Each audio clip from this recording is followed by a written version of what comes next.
Olá pessoal, aqui é o professor Manuel Campos e nesse vídeo vamos continuar discutindo os problemas de escalabilidade, agora abordando as questões geográficas que impactam a escalabilidade de um sistema distribuído. Se você não viu o vídeo anterior, vou deixar um link no card aqui em cima.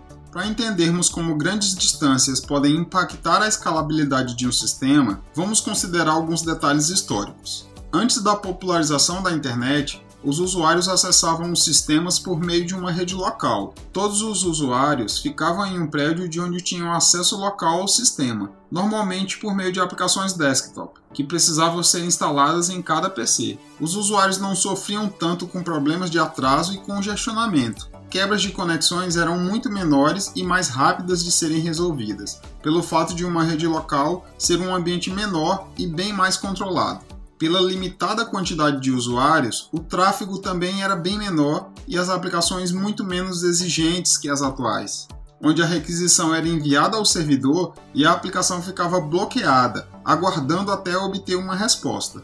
O usuário não conseguia fazer nada nesse meio tempo. Por conta de curtas distâncias na rede local e pequena quantidade de usuários, o tempo de espera não era grande em geral, além de os usuários daquela época serem bem mais pacientes por já estarem habituados com o tempo de resposta. Desenvolvi muitas dessas aplicações na década de 90. Em relação aos termos mencionados, existe uma distinção entre síncrono/assíncrono e bloqueante/não bloqueante. Não irei entrar nos detalhes, mas síncrono significa terminar uma tarefa para iniciar outra. E assíncrono quer dizer que o início de uma tarefa não depende da finalização da anterior. Síncrono normalmente quer dizer bloqueante e assíncrono não bloqueante. Em uma tarefa bloqueante, enquanto não tivermos uma resposta, o processo fica bloqueado aguardando. Em uma tarefa não bloqueante, se for solicitada uma resposta e uma não estiver disponível, o processo é apenas informado que não há resposta ainda. Imagine que você tem uma correspondência para receber e fica parado na porta de casa esperando o entregador.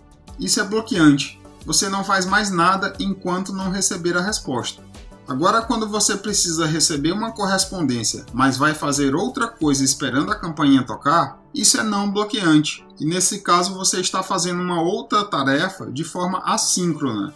O problema é que requisições síncronas são usadas até hoje em aplicações web, mas em um ambiente com usuários e servidores espalhados geograficamente, em uma elevada quantidade de usuários e acessos simultâneos.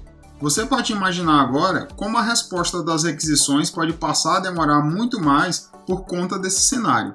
Apesar dos problemas apresentados, requisições síncronas são mais fáceis de programar e o código é mais fácil de entender. Isso porque podemos seguir o paradigma de programação estruturada, onde instruções são executadas de forma sequencial. Dentro do código-fonte de uma aplicação, pode-se, na linha imediatamente após ao envio da requisição, processar facilmente a resposta de tal requisição. É a forma como aprendemos a programar. O código é executado de cima para baixo, na ordem que foi escrito. Neste modelo, uma requisição nada mais é do que uma chamada de função, onde a resposta é obtida atribuindo-se o retorno da função a uma variável. Um exemplo de tais requisições são aplicações web que possuem um formulário cujos dados são enviados e validados do lado do servidor. Considere que o usuário digita apenas parte dos dados exigidos e clica no botão enviar. Neste momento, uma requisição é enviada ao servidor. Enquanto isso, o usuário deve esperar por uma resposta, pois a página fica toda branca à espera, e ele não consegue fazer mais nada. O servidor verifica que os dados não foram todos preenchidos e retorna uma mensagem de erro ao cliente. O cliente então preenche os dados restantes e envia uma nova requisição. Uma vez que todos os dados estão corretos, o servidor envia a resposta indicando que eles foram recebidos com sucesso. No entanto, foram necessárias duas mensagens de ida e volta pela rede para finalizar o processo de envio dos dados. Por mais que haja demora para recebimento de uma resposta por conta da distância, as requisições síncronas aumentam essa percepção de lentidão para o usuário, por ele não conseguir continuar operando o sistema. Se o cliente fazer requisições síncronas para um servidor já é um problema, imagina se o próprio servidor também estiver fazendo essas requisições para outros servidores. Por exemplo, quando uma aplicação cliente envia uma requisição para o servidor e este precisa acessar um banco de dados, se a requisição ao banco for feita de forma síncrona, significa que o servidor não conseguirá atender nenhum outro usuário enquanto não obtiver uma resposta do SGBD, ficando bloqueado aguardando. Dependendo da tecnologia que você usar para acessar o SGBD, uma consulta ao banco pode bloquear a execução da aplicação até a obtenção de uma resposta. Se você usa Java com JDBC, ele faz isso. Pelo menos se existir uma pool de conexões como discutimos em vídeos anteriores, o problema é minimizado.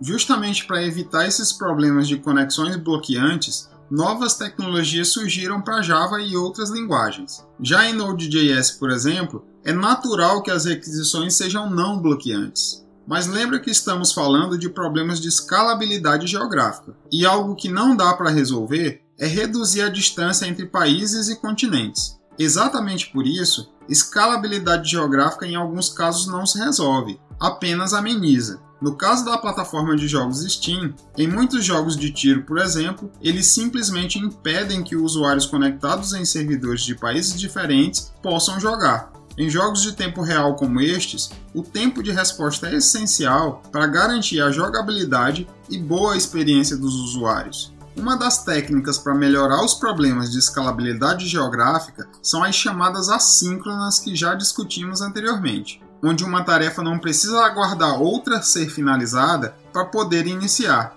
Se você programa em JavaScript e nunca ouviu falar de Async Await, precisa aprender urgentemente.